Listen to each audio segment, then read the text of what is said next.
Hello everyone and welcome to CXO Insights. I am joined by Mahesh Saptharishi from Motorola Solutions. Welcome, Mahesh. Thank you very much. Thank you for having me. Great to have you with us.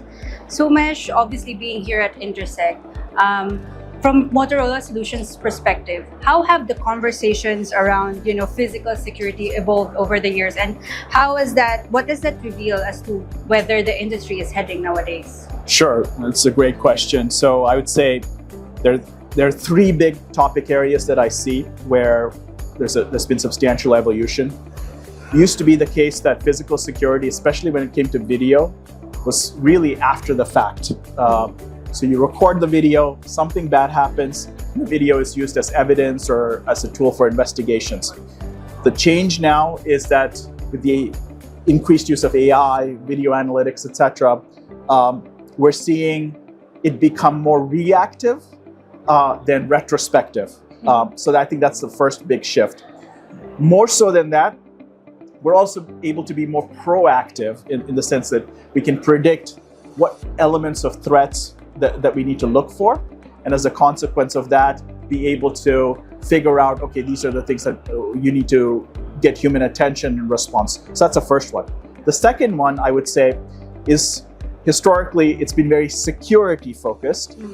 But everything from video to access control, etc., is now starting to go into the realm of safety and compliance. So oil and gas is a significant vertical for us in this region.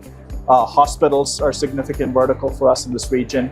And they not only care about intrusion or threats, physical threats, but they also care whether people are wearing safety equipment. They care about if a piece of equipment is overheating or there's smoke coming from something, or if a fire extinguisher is in the right place.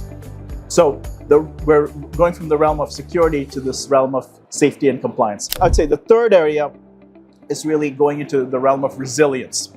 So if a hospital has an event, a security event or safety event, you not only want to deal with that particular event, but you also want to ensure business continuity and operational continuity. So if there are ambulances that are going towards that hospital, maybe they should be redirected to a different location. So what we're seeing is enterprises are now integrating safety, compliance, and security solutions with overall business continuity solutions. And those are the big three areas where we see significant evolution in this space. So within these three areas, where do you see AI adding the most value when it comes to resilience, safety, and security? So one of the reasons why video has always been a retrospective tool so far is because it takes somebody looking at video and deciding, I need to pay attention to that particular thing. And where AI is coming in there is the ability for us to be able to be a substitute for that human, being the eyes and ears. And rather than have people watch video, instead now we have AI tapping them on the shoulder and say, look here, this is something that you need to respond to. That's the first area. The second area where we see AI adding substantial value is in orchestrating the response. Typically, it was always a person who would see something happen and then communicate that event to a bunch of people, perhaps also software and applications, to orchestrate a response to make sure that people are safe, there's the appropriate set of actions taken. AI is now becoming the layer that's doing that orchestration with people pulled in as needed, but people are not the things that are doing the orchestration, it's really AI. That's the second area that I think AI is playing a huge role in. And the third is really expanding the realm of what we can do in terms of the vocabulary of things that can be seen and detected and perceived as a threat. That is something where we are seeing substantial contributions on AI, where AI is now simplifying what you would tell a guard or a person to say, keep an eye out for this. You can now literally have a conversation with AI to do the same thing as well. And lastly, from Motorola Solutions perspective, how do you ensure that you keep the balance between innovation, user experience, and while also navigating the different regulations and compliance requirements in the regions that you operate in? So that's a great question because regulation and constraints vary dramatically by geographies. And increasingly, as we are deploying data-intensive applications, the constraints around that data in terms of how data should be used, how data can be used, and how we should actually use it, those are important questions that we need to answer, and they do vary by region. To begin with, we have an internal governance process that's established. It's part of this program called the Motorola Technology Advisory Council.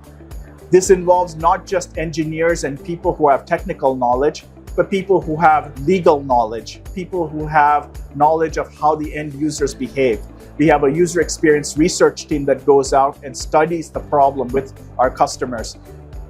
When we put all that stuff together, we ask the question, just because we can potentially solve a problem, maybe with AI, maybe with some different technology, should we be solving that problem, given that we perhaps don't have the capacity to evaluate it as completely as we should be, or there's a risk associated with a failure, and that risk is perhaps too profound for us to implement that capability into products. So internally, we make sure that the right governance structure is put in place. Secondly, we make sure within our legal teams, within compliance teams, and we have dedicated teams that do each of those, we are up to speed when it comes to the right set of capabilities within the region that we can in fact instantiate. And we build software configuration capabilities so that we can make sure that we give our deployment teams, our customers, the ability to make sure they're maximally compliant, fully compliant with whatever the local regulations are. At the end of the day, we want to make sure that the data that we are producing, the insights we're producing, ultimately are owned by our customers, and we are compliant to the degree that they want us to be compliant with within any given region. Thank you so much for your time today, Mahesh. Thank you very much. I appreciate it.